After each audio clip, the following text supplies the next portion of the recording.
Hello, welcome to week 4 here at INA 4300, Advanced Problems in National Security. As I mentioned, I'm going to do this every 2 weeks, so maybe every week again, so I can review and preview the next week, as well as you can see my face. The only announcement I have is please just post your initial post by Friday, so that'll give you the weekend to react to your students or analyze your students' posts. Friday at night, at 11:59 p.m. is fine, but just do it by then, so there's some time for your fellow students to analyze your posts going forward.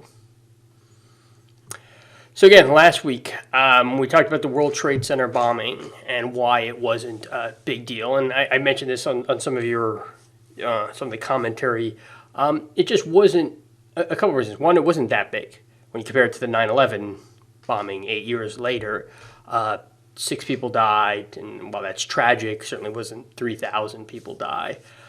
And what we saw as the adversary was not in focus.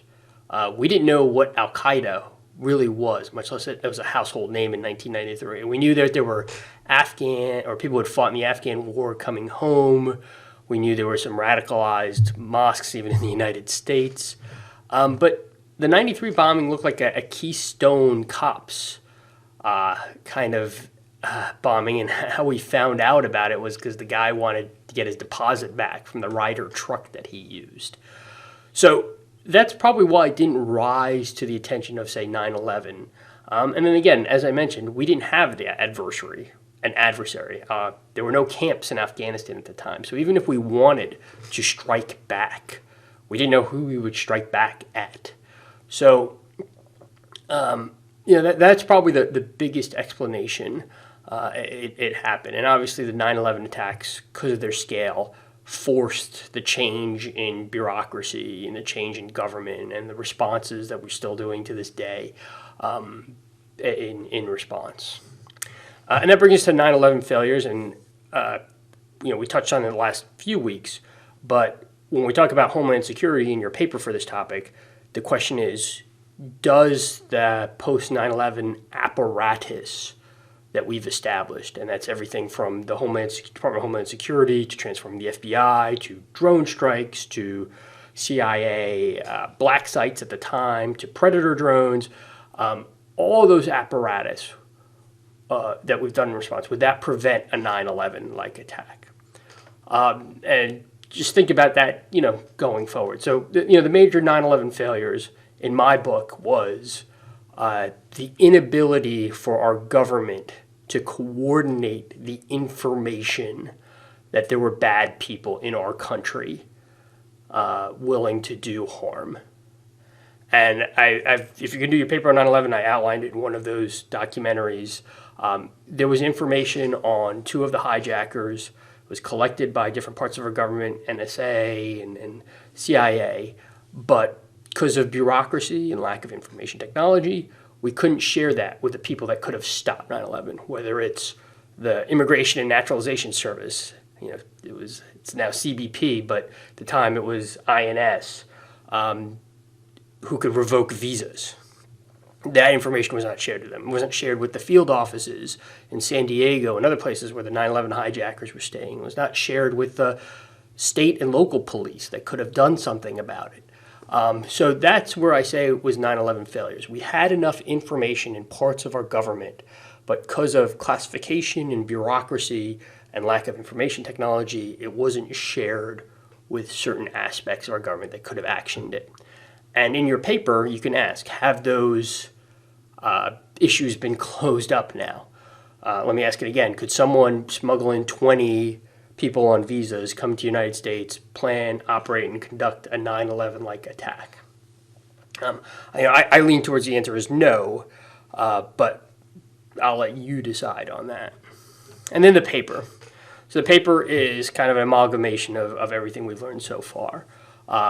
Does the massive apparatus, national security apparatus that we've employed, would that stop or is that effective against a 9/11-like attack?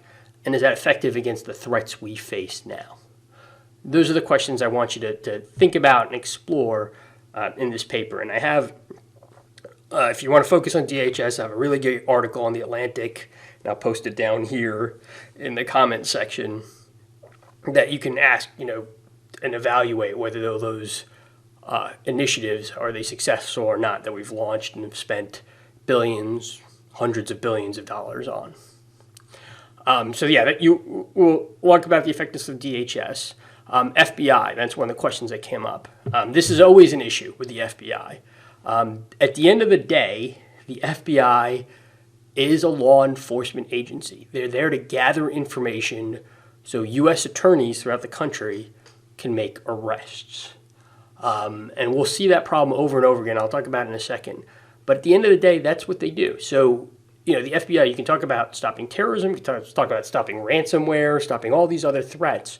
But at the end of the day, the people that they have to focus on, they can't really do anything unless the criminal entity has committed a crime.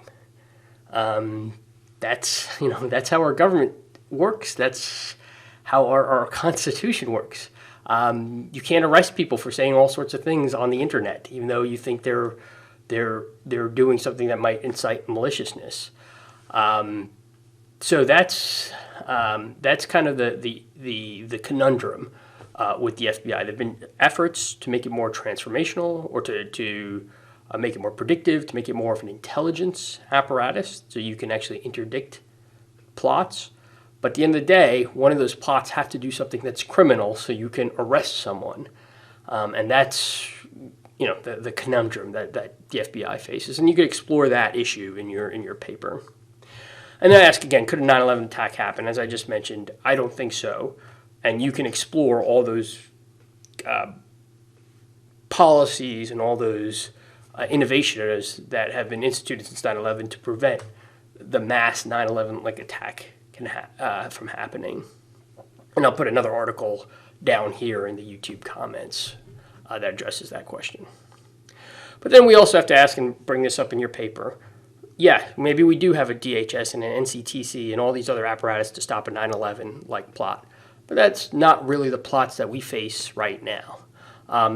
Is the apparatus can face the current threats, the DHS and the other apparatus? Can they stop lone wolves, which has been the major threat for the last 5 years? It's ISIS-inspired radicals. Can they stop cyber and ransomware threat, which it really is eating at the vitals of our country, ransomware particularly, targeting hospitals and schools and emergency services? Can DHS pivot to solve those issues? Domestic extremists, we're seeing this right now as the midterm election comes up. We saw it on January 6th.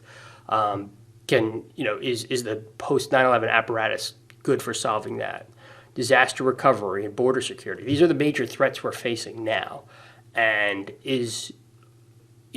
what I want you to explore is, can we employ or implement measures to mitigate some of these major threats? So that's all I have. If there's questions or issues, please let me know.